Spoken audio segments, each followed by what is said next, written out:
as he mentions, of increased access. This is something that we get a lot of questions and calls to both services about. So we're excited to have him join us today. We're fortunate to have Dr. Fishman as a consultant on the MAC service. He's an addiction psychiatrist and the medical director of Maryland Treatment Centers and a member of the psychiatry faculty of the Johns Hopkins University School of Medicine. Dr. Fishman leads Maryland Treatment Centers, a regional behavioral health care provider, which includes Mountain Manor Treatment Centers in Baltimore and Emmitsburg, as well as several other inpatient and outpatient programs. In that role, he's been involved in the development and implementation of innovative programming in addiction and co-occurring disorder treatment. His clinical specialties include treatment of drug-involved and dual diagnosis youth, opioid addiction in adolescents and adults, and addiction with co-occurring psychiatric disorders. His research work has focused on medication treatment for SUDs, as well as models of care and treatment outcomes in youth, in particular opioid addiction. He's been the president of the Maryland Society of Addiction Medicine and is currently a member of its board. And again, we're really fortunate to have him on the MACS team and to be able to tap into his expertise. So I'll turn it over to you, Mark. We look forward to learning from you this afternoon, and we'll take some time at the end for question and answer. So if you think of anything you want to ask, please add it in the chat or the Q&A, and we'll come back to it at the end. Well, thank you, Kelly. That's terrific. And hello, everyone. Thanks for joining.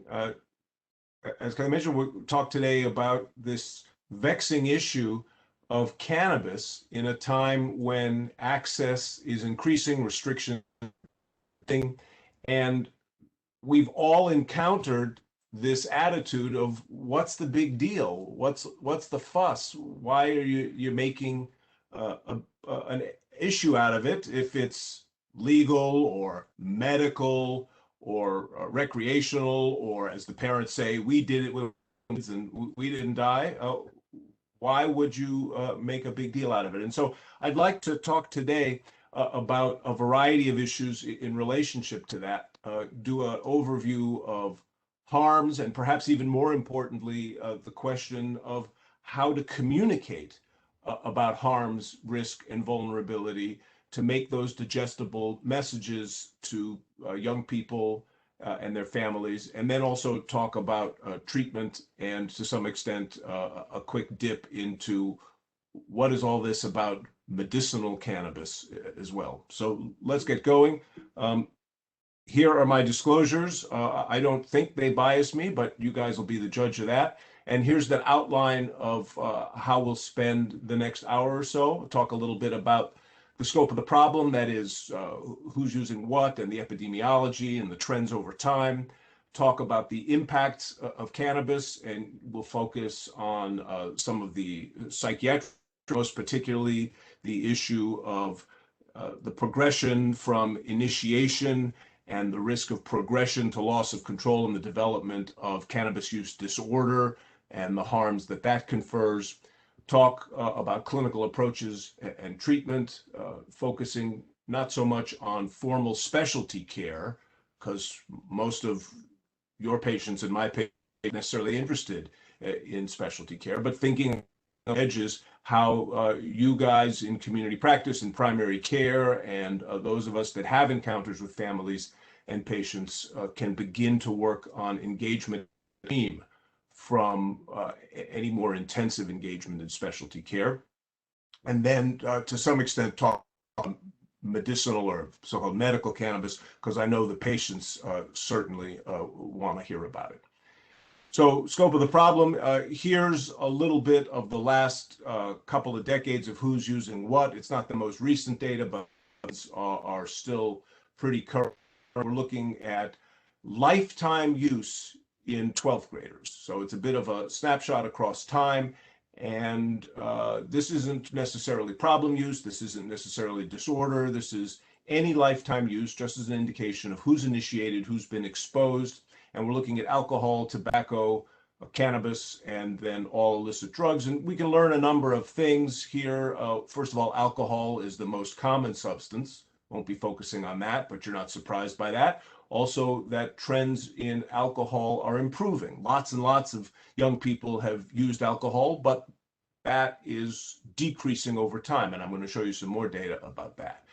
We also see, as many of you know, the great public health victory of the last 50 years, and upstream we'd see that even further back another 50 years, of dramatic reductions in tobacco use. So we've succeeded in making smoking not cool, although juuling, e-cigarettes and the like are starting to reverse that trend in a disconcerting way. And then we see here cannabis relatively even and flat across the past 20 years or so.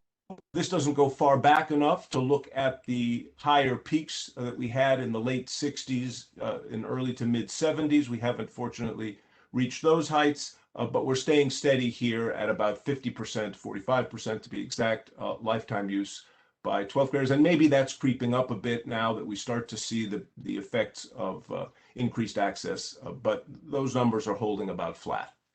And we move here from lifetime use to past month use. So that's more of a snapshot of more recent, not just initiation ever use, but this is more recent current use. Many of these folks will have problems.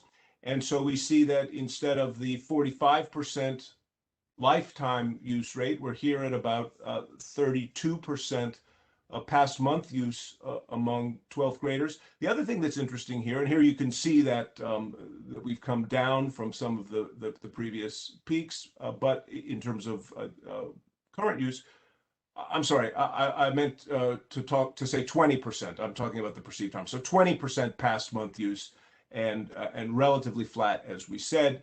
But the other thing you learn from this is the reciprocal relationship between use patterns and attitudes. So this is perceived risk of harm, asking young people, do you think that using cannabis is bad for you or causes trouble? And as people have less perception of harm, they have higher use. And as they have greater perception of harm, they have less use. I don't know which is first, chicken or egg, but you can see that those things go together. And that's very important when we talk about the culture that we live in and access as it presents itself to young people in terms of how attitudes guide behavior and make a big difference. On that note, here is a picture at some of these issues of culture and especially at the question of dose. So one of the things that you'll hear from parents is what we used when we were kids, what's the big deal?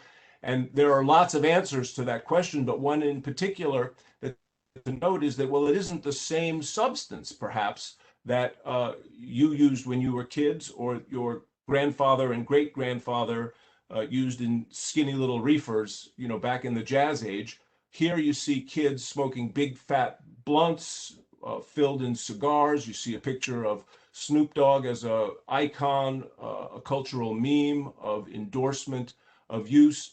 And you see a graph of the very important trend in increased concentrations of THC, as you all know, the active intoxicator cannabinol in cannabis, how that has increased in its concentration over several decades. The same geniuses of agricultural wizardry, right, that increase the protein content in miracle rice have used their considerable breeding and hybrid prowess to increase THC content in cannabis. And so they're using more frequently, they're using in higher amounts, and they're using a substance that is intrinsically far, far more potent. Other pictures of the culture, and I tell you, just turn on the radio and watch any TV show or movie, right? And you can see that the water that young people are swimming in is one in which our culture not just accepts, but celebrates and glorifies intoxication. It's a marker of luxury and the good life, and who wouldn't want to be like your favorite pop star, movie star, etc., behaving like this. So that's a big issue in terms of our counter and what it is for us to be swimming upstream against this cultural tide. Back to some epidemiology. I showed you a little bit of the historical trend in terms of use. Flip that on its head, and the reciprocal of use is non-use. This is just another way of looking at it, perhaps a little bit more optimistic.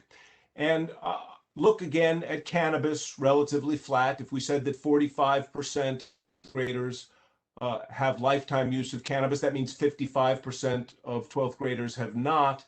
And I make this point in response to something I know you've all heard from your young patients. Why are you bothering me? Everybody's doing it. I'm no different than every other kid in the entire universe. What's the big deal? Well, and here's, I think, impressive data. Yes, a lot of young people are using, but also a lot of young people are not using. And I think most impressive is if you look at the solid line for all substances aggregated, you can see that although 70% of high school seniors have used one of these substances, fully a third, 31%, have never in their lifetimes used alcohol, cannabis, cigarettes, etc. at all. Many have, but not everybody has. And here, if at the bottom, if you look at past 30-day rates, it's fully half have not used any of these substances in the past month. So maybe when the young person says everybody's doing it, maybe everybody you know is doing it. But think a bit about how that reflects a cohort bias of peer association, right? And people tend to be with peers of similar behavioral bent and attitude. And so, yeah, lots of people or all the people that you know, but that's not everybody. And I think that's a way of normalizing it. And you can also see that the trend is increasing over time.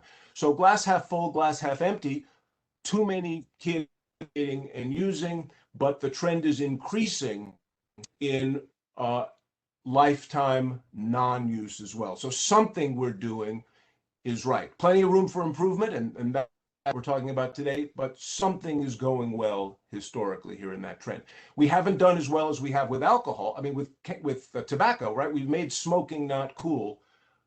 We haven't necessarily done that with cannabis, and one of the questions for all of us when we put on our policy hats or our public health hats is how do we do a better job of that in terms of our messaging? And although many people may say, well, listen, experimentation is normative, we've seen the numbers of lots of young people having lifetime use or initiation. Surely most of those people don't progress to disorder, and that's true. We're going to talk more about that. Most don't. A substantial minority do. That's the big problem, but most don't. But I hope that nobody would say that daily use is nothing but normal teenage hijinks, right? That's not just experimentation and expected teenage mischief, right? Daily use, quite a significant issue. And here's the trend over time of daily use, and glass half full, glass half empty. 6% of 12th graders are daily users. That seems like an awful lot. And thank goodness, on the one hand, it's only 1% of 8th graders. On the other hand, 1% of 8th graders are daily users. So at least for that group, and I would also assert many others who then become vulnerable to progression to this high severity state, I think we have to be concerned. And in answer to what's all the fuss is young people are vulnerable to progressing to this kind of point. And we'll talk about what some of the harms associated with this kind of use are. So exactly that, what's all the fuss? Why do we care? And it isn't that we're saying, or that I'm saying, that cannabis is intrinsically bad, evil, immoral, needs to be obliterated from the face of the earth. No more than I would say that about alcohol. We're saying on vulnerable, in particular, I'm going to be talking about youth, but you might broaden that discussion to those with psychiatric illness and to those with other non-cannabis substance use disorders. But for today's discussion, focused on youth. And so it's not a question of everybody being in trouble. It's a question of particular populations being vulnerable, some of them progressing to harm. And what are those harms? Well, one are the acute consequences of intoxication. The most clearly popular or well-known of those, motor vehicle crashes and other sources of traumatic injury. Oh, well, it's not as bad as alcohol. All right, fine. It's not as bad as alcohol. just so you know, the rates of increased risk of motor vehicle crash for alcohol are perhaps 5 to 10 the background rate, and for cannabis it's only 2 to 4 the background rate. But still, I don't want to be driving next to that guy. Oh, you don't understand, Doc. I drive better when I'm buzzed on cannabis. Yeah, I still don't want to be driving next to you. Another broad topic of concern are the psychiatric consequences of use, and I'm going to show you some examples in depression, anxiety, psychosis, and cognitive impairment. Most importantly, touching the most people and of most concern is this progression that I mentioned before from experimentation initiation for a substantial subset, not for all, but for a substantial subset of youth, to loss of control and cannabis use disorders, and then perhaps another substantial subset, other substance use disorders, many of which, as you know, are quite dangerous. So let's show some of these examples, and this is just a whirlwind survey. We don't have time to get into all the interesting research, and more is coming out every day, but here's just one example. This is the mood disorder story, looking at cannabis use associated with depressive symptoms in a dose-response way. This is pooled data from 4 longitudinal studies with a very sizable N, looking at the frequency of cannabis use at different ages of initiation versus depression scores over time. And I don't want to exaggerate, the axis of depression scores is very much a small perturbation. We're at not even a third of a standard deviation. These are small changes in depressive scores. But you can see the main point is not that one, I don't want to exaggerate, it's not that one puff and you become suicidal, but the direction of the change is with increase in depressive scores, progressing from no use to less than monthly use to monthly use to weekly use. And that's in distinct contrast to what the patients will say when they say, no, you don't understand, this is my medicine, this is the only thing that helps with my anxiety and my depression. And although certainly intoxication does relieve distress, including symptoms, moment of peak blood levels, that's not a sustainable strategy, right? And over time, the data says that it gets worse, not better. And if you look at the age lines, those with earlier use, earlier initiation, have the highest amplitude of depressive scores and the steepest slope of worsening of depressive scores. Looking at the overlap of cannabis use disorder in youth with mood disorder, this recent study looked at a large cohort of youth with Ohio Medicaid claims and found that among those identified as having mood disorder, 10% had cannabis use. And compared to those that did not have cannabis use disorder was associated with all mortality. Mortality, I'm talking about being dead. Now, of course, nobody ever died of a cannabis overdose.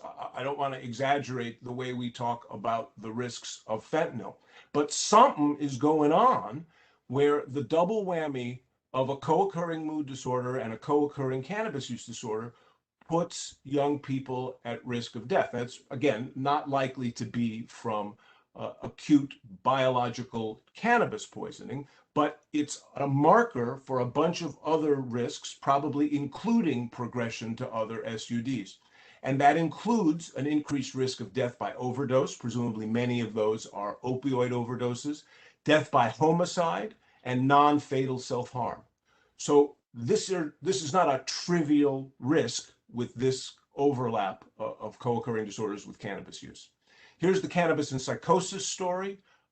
This has now been replicated again and again and again. This is just one German cohort. It's a prospective cohort. It's not a randomized trial. My IRB is not going to approve that in 5-year-olds. Give half of them cannabis, don't give the other half cannabis, wait and see 20 years later what happens. But this is pretty close. This is looking at a big 10-year prospective cohort of young people who had never used cannabis and seeing what happens over time and finding that use of cannabis between baseline and a second observation point increased new onset of psychosis at a third observation point with an odds ratio of 1, doubling the risk. And if you look at those who had used cannabis before and had previous psychosis, again, doubling the risk of persistence of psychosis. Don't rate, doesn't happen to most people. It's a minority experience. I'm not claiming that one puff and you become delusional and hallucinated. But if you double the risk, that's quite scary. And then subsequent studies in other populations have looked at dose response with frequency of use and with potency of use, like, for example, some of the wax derivatives, like so-called dabbing. And other estimates have come up with hazard ratios as high as 6 for high frequency and high potency cannabis use.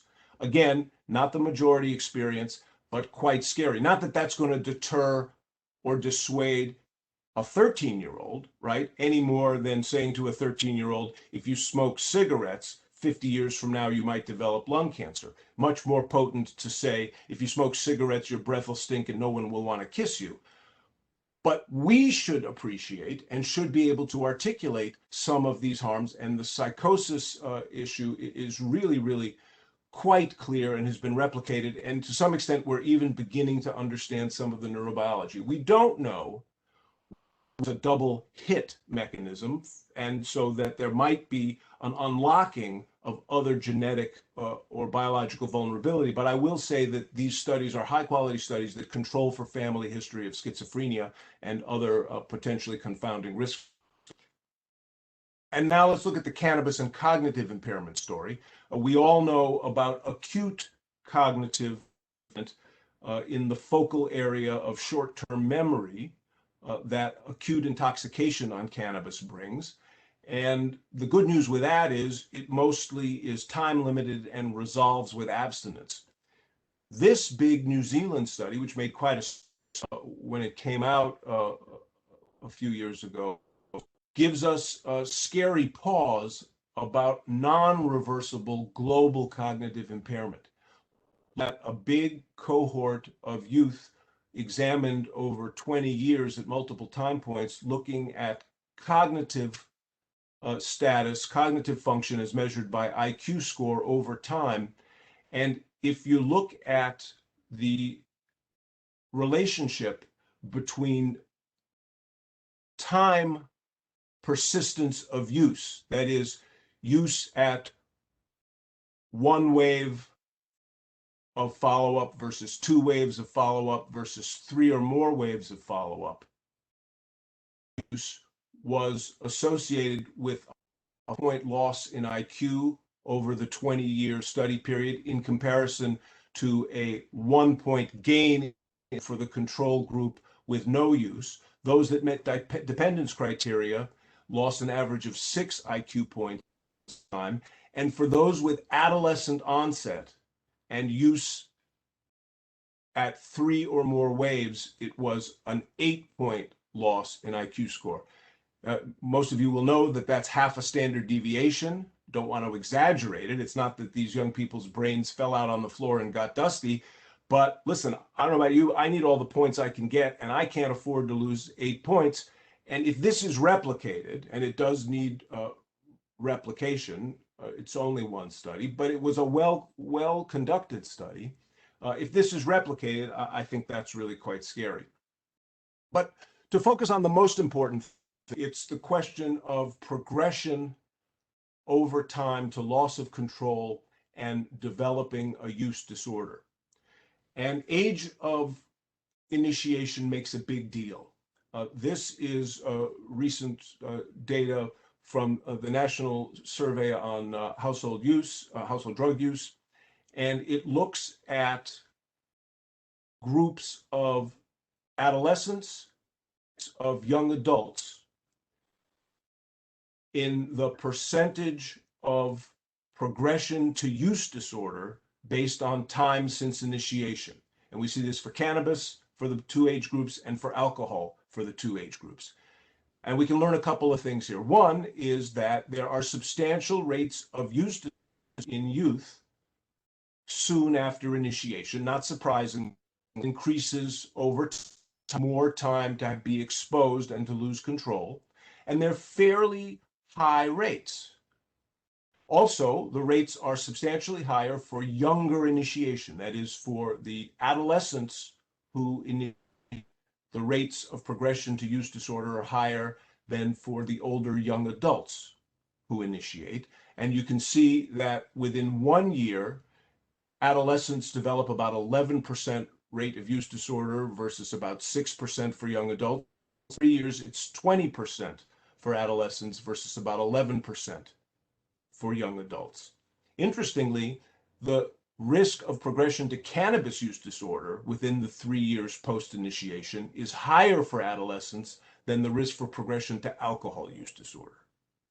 Again, not to exaggerate, it doesn't happen to everybody, but 20% within 3 years of adolescent initiation is a pretty, as far as I'm concerned. And then what happens to people who develop a cannabis use disorder? Well, here's some Australian data looking at harms associated with daily use of cannabis. Remember, I showed you 6% of 12th graders and 1% of 8th graders in 2015 daily cannabis users. So daily use of cannabis under the age of 17 associated with increased risk of persistent cannabis independence in adulthood. Not so surprising, right? Past behavior predicts future behavior. Those that have early initiation with progression to use disorder with the severity marker of daily use are likely to persist to problem use in odds ratio of 18, pretty impressive. Increased risk of high school dropout, threefold.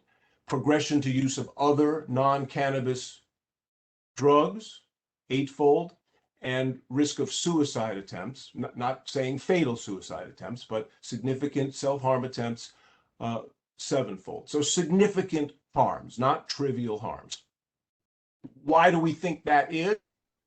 I won't spend a lot of time on this, but the gateway hypothesis, some say, oh, that's been debunked. Not so. It's been proven again and again and replicated. What's been debunked is a misinterpretation of the gateway hypothesis that says if you use so-called lighter drugs, you are likely to progress to so-called harder drugs. Well, that's not at all what the gateway hypothesis actually says. The gateway hypothesis just says that the risk of progression through milestone A or gateway A increases probabilistically at the progression through milestone B increases probabilistically pass through milestone A. And subsequently, if you pass through milestone B, the likelihood of passing through milestone C increases. So for example, from tobacco to alcohol to cannabis to other drugs. Again, it's a minority experience.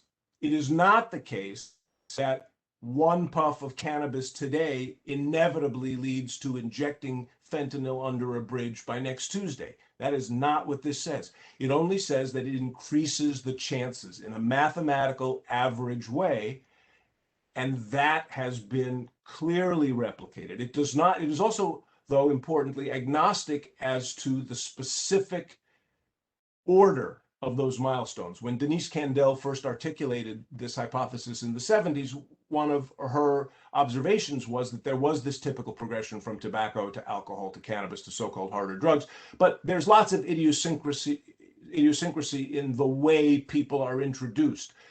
Many young people may try cannabis before they try tobacco, may try cannabis before they try alcohol.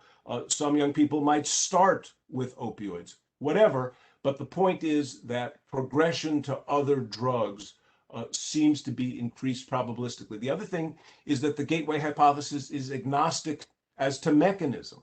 One of the things that people object to is the overinterpretation that this says that it must be a biological mechanism of the substance that causes progression to another substance. No, this is just observational. It is possible that there are biological mechanisms, and there's some evidence of that. We don't want to get into it, but it also might just be something as simple as access to the substance. That is, if you are hanging out with people who use substance A, some of them are more likely to be using and holding substance B than your average crowd that you meet at church. So there might just be a question of access. It might be the exposure. This is especially important for adolescents. It might be about exposure to the use behaviors and the endorsement of use behaviors by peers. And we know how much young people value peer relationships and how important they are for modeling behavior. And it also might be the broader arc of progression of a more similar addictive process across multiple substances and the time course of exposure. But whatever the explanation is, it is an issue, it is a fact. And so again, thinking about early initiation as conferring considerable vulnerability for the harms we've talked about. All right, so what about clinical approaches? We know what the scope of the problem is, we know what the impacts are, what do we do about it? So the first thing to remember is that, and this is not news to you, that young people and their families are likely going to be pre-contemplative when you encounter them. And when you have this discussion, they haven't come to you with this epiphany realization of discovery of loss of control, saying, you know, I've been thinking, doc, I've been smoking too much. I need to cut back or quit. And I looked you up on the web. You're a premier cannabisologist, and I only want the expert. So what can you do for me? None of us have had that conversation. It's that they've been dragged in by the scruff of their neck by someone else who thinks there's a problem, a parent, a teacher, a probation officer, a coach, whatever it is. And their response is, it's no big deal, as we've been saying. It's not a problem. I don't use anything different than all the other kids, and my life is going well. Back off, Jack. So I think the most important thing is to develop a repertoire of scripts and a comfort level with a conversation that stresses a motivational approach, assumes pre-contemplation or pre-contemplation, with the notion of gradual engagement conversation. And rather than the old-fashioned, I don't care what you think, I'm here to tell you that this is bad for you and it will cause X, Y, and Z, and I'm the expert, and shut up and listen. I know none of you are doing that. But the idea is, what's a more appropriate end around approach rather than a confrontational up the middle approach? And so one way to start is by diffusing the tension over them getting defensive. Okay, right. I get that you don't think it's a problem. That's fine, but I wonder if you know some other kids who might have been in trouble. So now we're not having necessarily to talk about your difficulties, or you don't have to acknowledge or admit or confess to your difficulties. Let's just have a conversation about a cousin or a friend or a cousin's brother or somebody you might have known, somebody who goes to school with you, somebody in the neighborhood. Do you know anybody who's had trouble? And you can see now what we're doing is we're at least starting the conversation at an anchor point that acknowledges that there is such a thing as impairment that might come. Maybe not for you, but are there other people who do use too much? And what kind of trouble have they been in? What defines that trouble, and how much is too much? And even though I know you don't agree that you have a problem, can you at least try to paraphrase or articulate why I might, as your doctor, might think that, or your parents might think that, or your coach might think that, or your probation officer might think that? Not that we're right, not that you agree with us, but can you at least try to understand what we're saying? And this is an important developmental kid to try to travel in someone else's shoes, adopt a different perspective. And again, even if they don't agree, practice the conversation about what another perspective might be about cataloging harms. And then let's talk about the pros and cons. What do you like about it? What do you not like about it? Well, if I'm trying to get the kid to stop and I think it's so harmful, why would I be talking about the pros? Well, because people wouldn't be using cannabis if there wasn't something good about it. They must get some kind of pleasure and reinforcement. And so we acknowledge that as a way of gaining credibility and being able to have a conversation in which we can proceed. Because if you don't start with acknowledging that there's something good, you have no credibility and the conversation is lost. Well, here's why it's great. There's nothing that's bad about it. All right, nothing that you can think of now that's bad about it, but what could potentially be bad about it if it got worse? That is, let's say in the future it was worse. What would be the evidence in your view that it was a problem? Is there some amount? Is there some trouble you might be in? You say you only smoke after school. Would the line be smoking before school or during school? And you can see again, we're kind of thinking towards the future. What's the marker for impairment that helps in ongoing longitudinal conversations? Well, you say you could stop any time, but you haven't. Would you be willing to try it? I mean, it's not going anywhere. You can always fire me and come back to it. So would you try to cut down for a little while? Try to stop for a little while. Is it better? Is it worse? You don't know? Let's do an experiment and try. But the most important thing is to acknowledge the engagement and to work on promoting the engagement. I really appreciate your bravery and honesty and being willing to tell me what you really think, right? Because I want to hear what they really think. I don't want to hear, I know, Dr. Fishman, this is bad for me. I'll never do it again.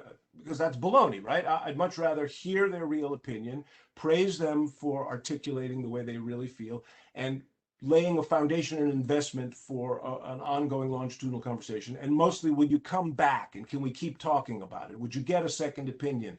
Would you be back in a week, in a month, in a whatever, so we can see how it goes? And then you can refer back. Hey, I wrote in my notes that you said last time it might be a problem if you were smoking before school. Now you're telling me you're smoking before school. What do you think? Well, I've changed my mind. It turns out that smoking before school isn't such a big deal. But again, now you have the mirror of the pageant of their own life to kind of show to them, well, you see that the line is creeping back and you're crossing lines that you said you wouldn't cross. What do you think that means? And so everybody's got to get comfortable in talking about it in their own voice and in their own way, but these are just some examples and illustrations. Other kinds of things to talk about in terms of articulating the harms that might be digestible. You know, my experience with talking to a lot of young people is when they're using, their judgment isn't quite as good as when they're not using. And I see that people are more likely to do something they regret. Have you ever done anything you regret? Can you imagine what that might be? You know, being around people who have cannabis or are using cannabis usually means being around people who are more likely to be in trouble with other things, with the law, with their parents, in school, with other substances. I don't know what you think about those people. Are they likely to get you in the wrong place in the wrong time? Talk about the biological metaphor of the biological mechanism of intoxication as a sledgehammer that hijacks the brain's normal reinforcement pathways, and that they keep pushing that button. And if you keep pushing that button, that pathway might be reinforced and get stronger. Some kids can resonate to that and like the biology and like the cartoon of mechanism. Yeah, all right. I know you say that it should be no big deal, and lots of kids are doing it. You think a little is no big deal. Why am I fussing? But is what you're doing a little? Let's talk about how you want to measure a little. Is that the English system little or the metric system little? But it sounds like a macro, not a micro to me. Well, maybe it's not that it's never okay, but maybe it's that it's not right for you now at this stage when so much is changing, when so much is on the line, when your goals are developing, when you're realizing these opportunities. Yeah, you could be that special rare exception that will not get in trouble, who can smoke every day and still be a whiz at AP calculus and be a star for the football team and not get in trouble. But why would you gamble given the stats And why would you focus that on being the rare exception, not play it safer? And also, one of the it takes a while, I think, to sink in, but can be helpful. Listen, that important to you, if it's so good that you're willing to take all these risks and that you can't even meet me halfway over the advice I'm trying to give you as an expert healthcare provider, what does that tell you about its push and pull for you? If it's so important that you're willing to give up this, and this, take this risk, and that risk, it must be pretty darn good. Good. Does that worry you? Etc. Important to talk about how to have these conversations in relationship to confidentiality. Sometimes you'll be seeing younger adolescents in the proximity of their parents, say in a general practice office visit.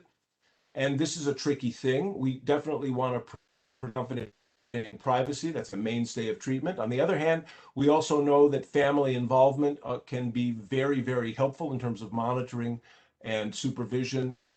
So things like this is your private treatment and it stays between us unless I'm concerned about your health and safety. So please tell me the whole story. That's why we want to preserve confidentiality. So they'll tell us the truth. But I do want to say that if I'm really, this is an individual judgment issue. Each practitioner has to decide what the red line of urgency and imminent harm.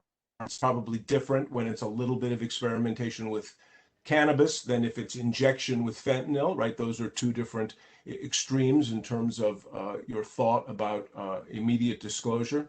But emphasizing the persuasive idea of getting to yes over communication. Let's bring in your parents. Let's talk about it with them together. I know you think that they're morons, that they don't understand nothing but and nag you, but you know, interference. They're going to find out anyway. People always get busted. It's better coming from you. You win honesty points. I'll see if I can get them off your back. And by the way, that's a huge engagement uh, and credibility tool if you can to the mom or dad in front of the kid. Hey, whoa, cool down. There's no point cutting their head off. That's not going to be helpful. Let's do this in a calm way. Maybe we can kind of talk about ground rules for communication. Wow, you said that to my mom? Cool, doc. You know, so that gets you someplace. But the idea is, if it's not an emergency, that's fine. And want to include families if we can, because it's usually to our advantage. So you can't overemphasize the power of management and therapeutic alliance from us as healthcare providers in connecting with kids over this messaging. And I know it seems like it's futile, and they will usually ignore us at first, or contradict us at first, and that's fine. I'm asking everybody not to be discouraged by that. You still have the authority and the expertise infused by being the healthcare professional in so many other arenas that your voice carries, not overnight, one word from you and they'll change nothing today, but it's a long game, right? It's a marathon, not a sprint. And it's important to set the clear standard. We're not going to be wishy-washy on this. I'm not Pollyannish enough or naive enough to think that just because I say it, they will believe it and act on it.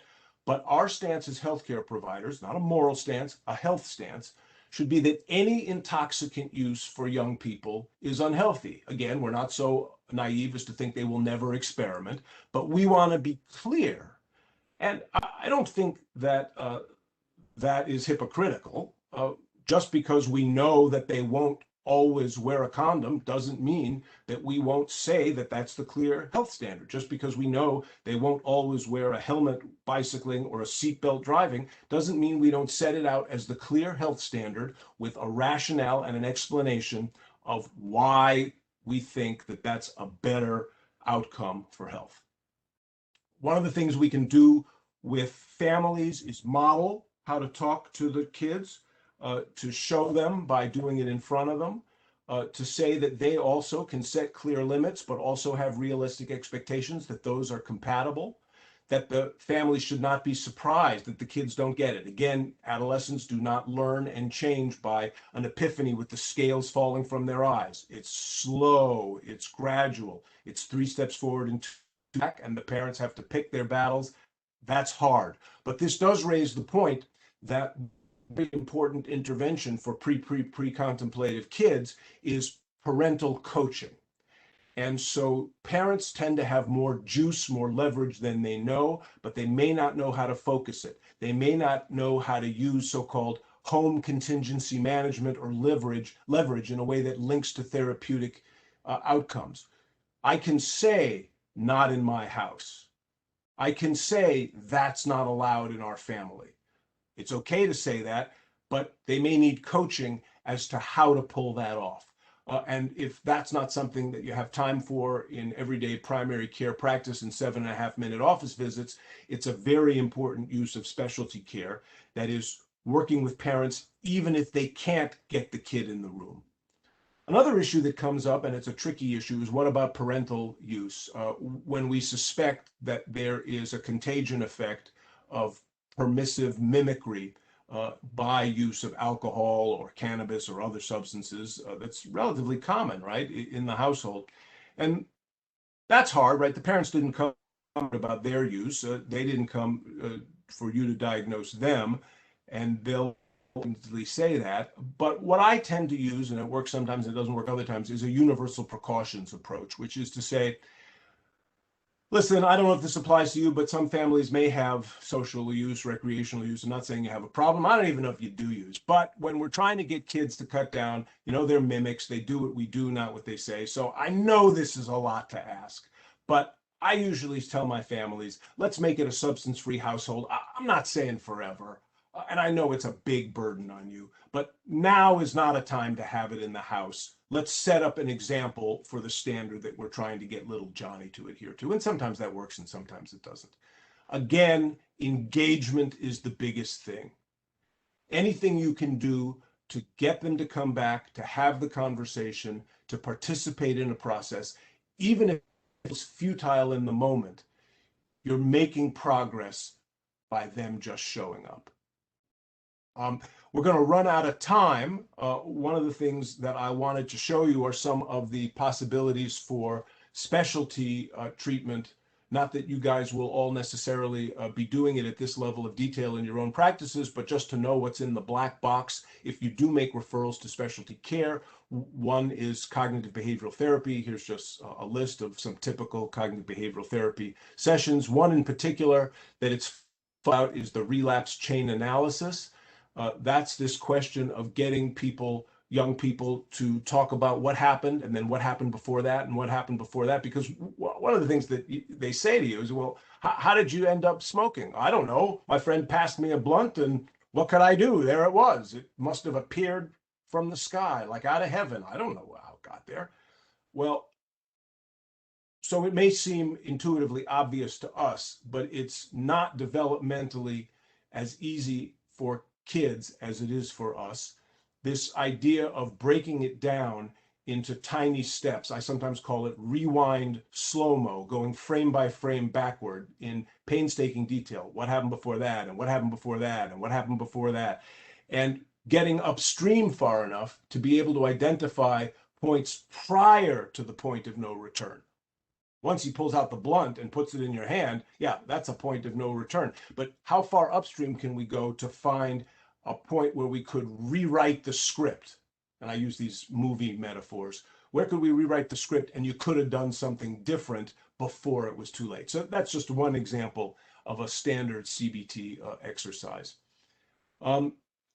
Not that you'll get a lot of chance to use these because, again, if most contemplative, they're not going to want to take medicines. Well, why would I take a medicine to help me quit? I don't think I have a problem. I don't want to quit. But everybody should at least know that there is some evidence base for the use of anti-craving medicines, at least for youth. Gabapentin, some data for efficacy across the lifespan. N-acetylcysteine has some data for efficacy, at least for young people. There's been negative results in older adults, but positive results in young adults and adults.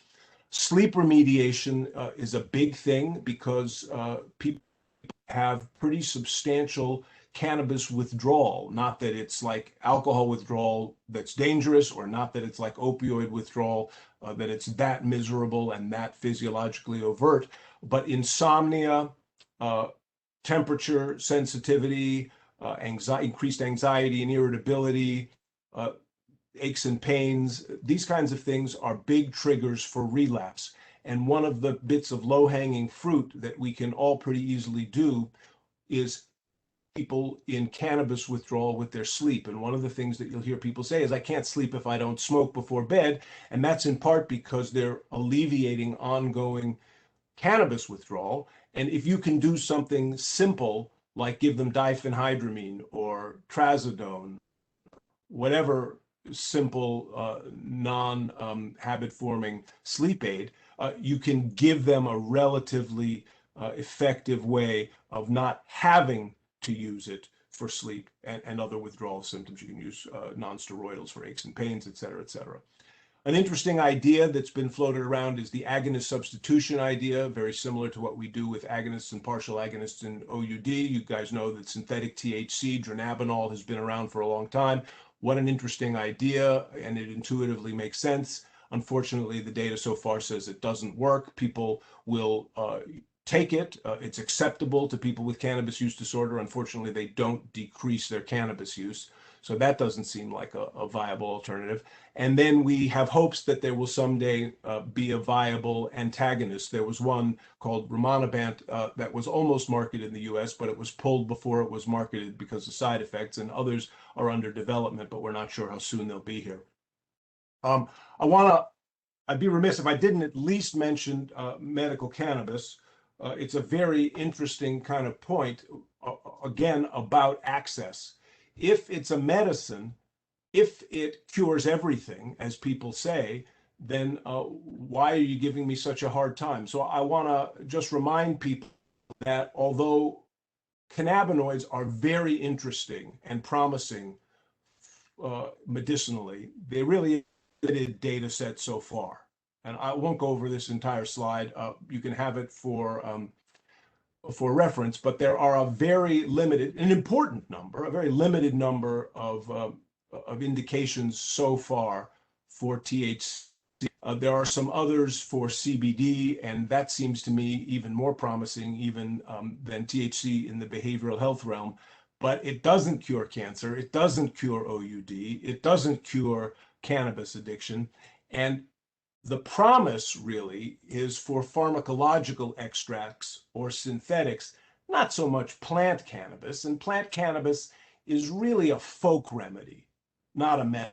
I put it in quotes. It's not that cannabis is medical. And if you know about how the Maryland system works, it's not prescribed by physicians the way you think of supervised pharmacological treatment, right? You get a ticket for access to real retail sales. So somebody is certified as being authorized to have access to so-called medical cannabis.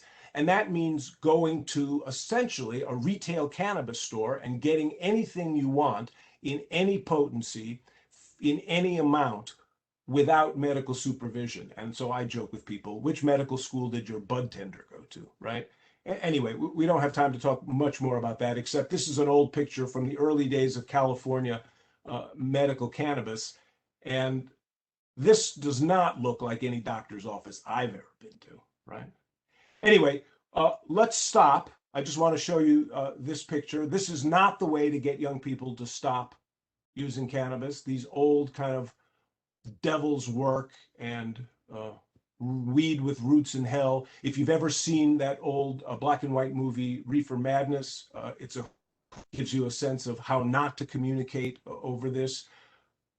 But we are fighting upstream, right? And wait until the big boys and girls on Wall Street get a hold of it. You think you've seen problems with increased access with current state of medicalization and legalization. Wait until you see this sign. This is from Amsterdam, but I assure you it's coming to a Wawa or a Royal Farms near you.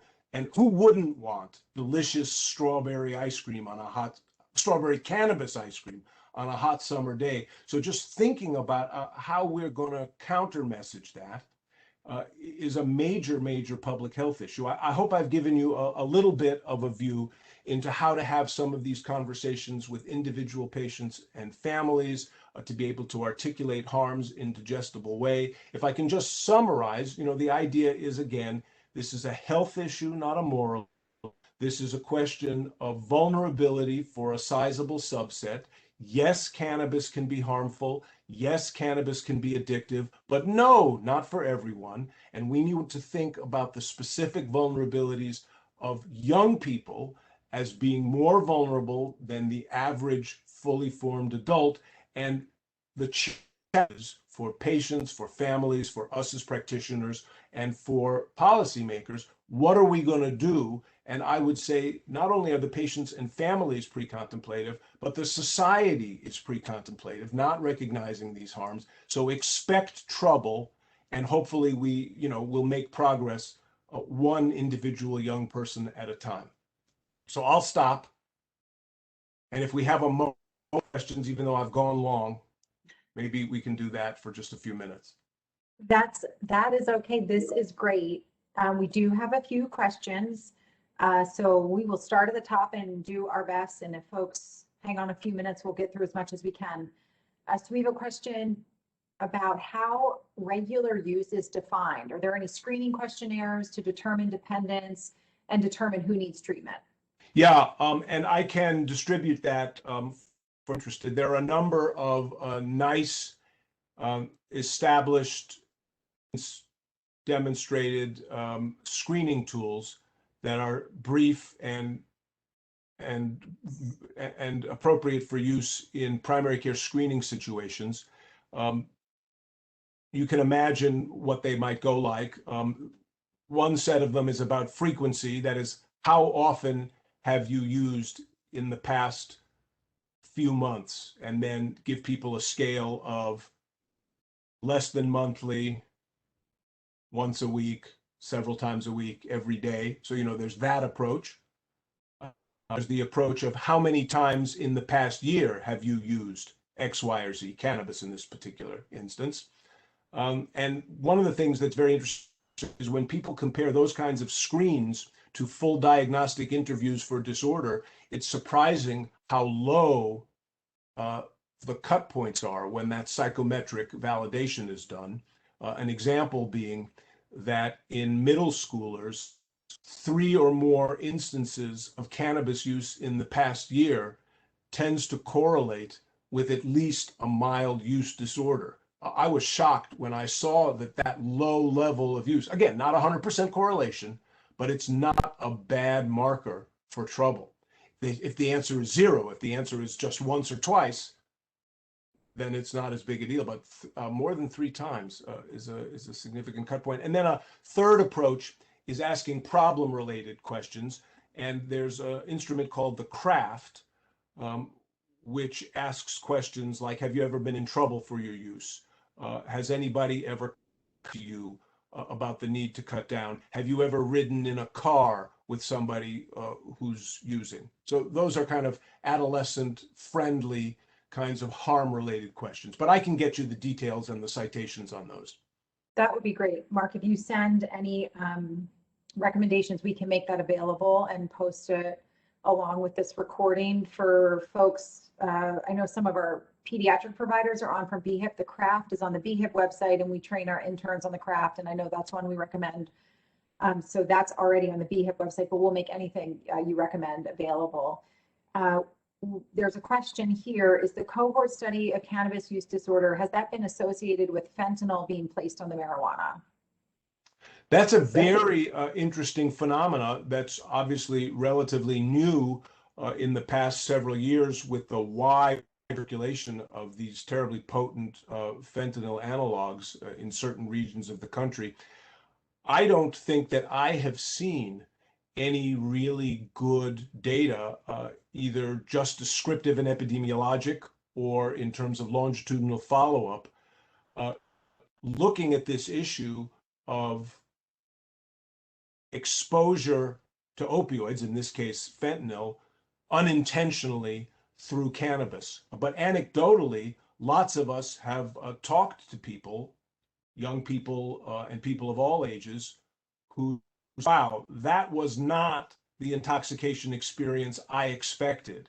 And we've also all seen, I haven't seen a fatality, but I've certainly seen near misses with people who did not intend to use opioids because, as you can imagine, it's a nefarious marketing scheme to expose people to opioids in places where they would not have intended, just as you say by spraying fentanyl on it. And that, I think, is becoming a worsening problem. But again, I have not seen really good data on it. I look forward to seeing if there is something, or if anybody has a reference or knows of something that I don't.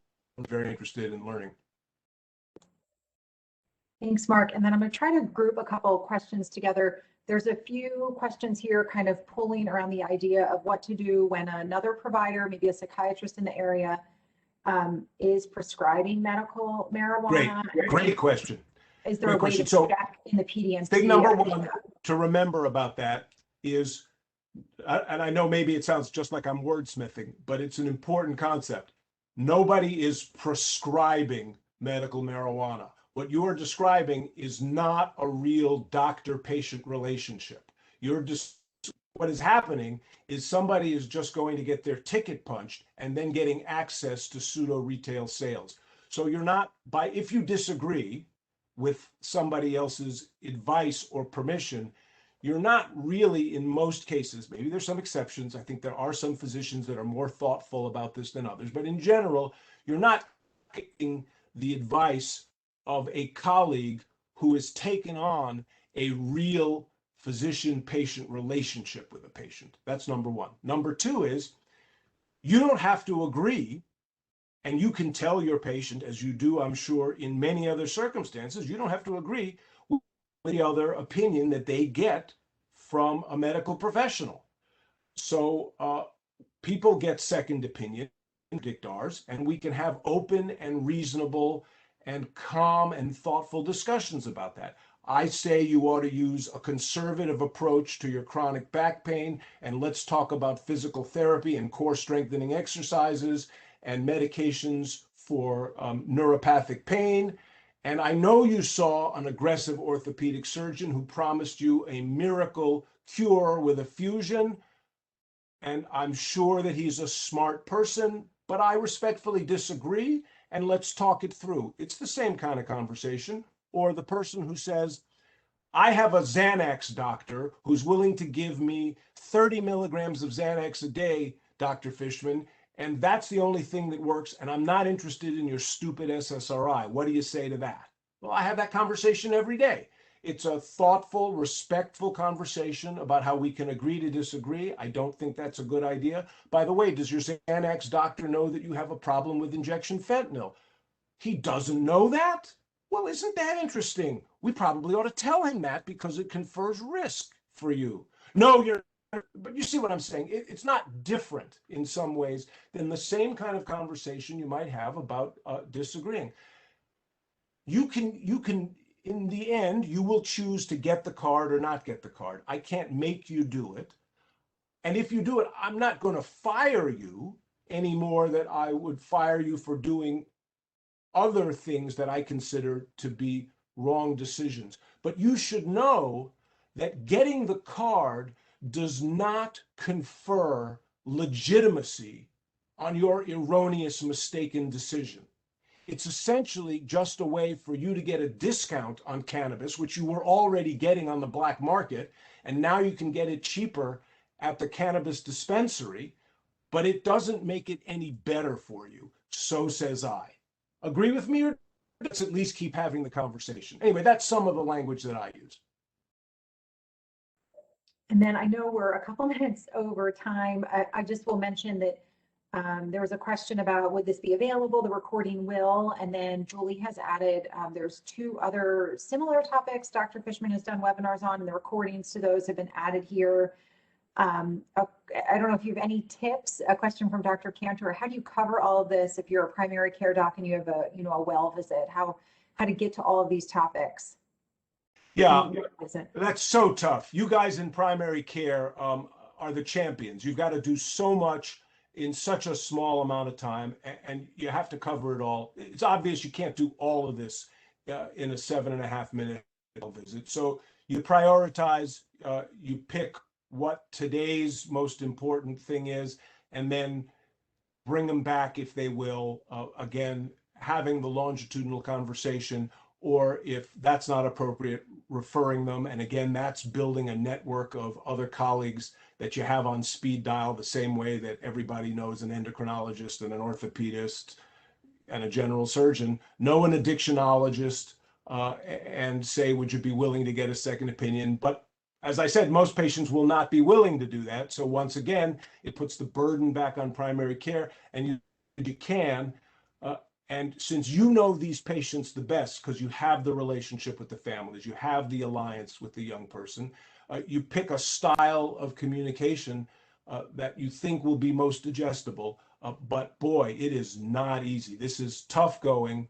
And as I say, expect trouble, because the families, the patients, and unfortunately the society is pre-contemplative and thinks that this message is overly puritanical and overly prohibitionistic. That's not at all what we're saying. We're, again, as I said, and is obvious to everybody on this discussion, we're not saying evil or wrong. We're just saying it has health implications, but it's easy to twist that message against us, which is what the big cannabis manufacturers and distributors, I think, have done with their messaging. And I know we're really pushing time. I don't know if you have a final thought about, I see Erin Murley, she's a longtime BHIP caller, and I know really is working hard to take care of patients with behavioral health needs in her practice. Says they're seeing a huge increase in college students who've been so isolated that they're now smoking marijuana on a daily basis alone in their dorm rooms.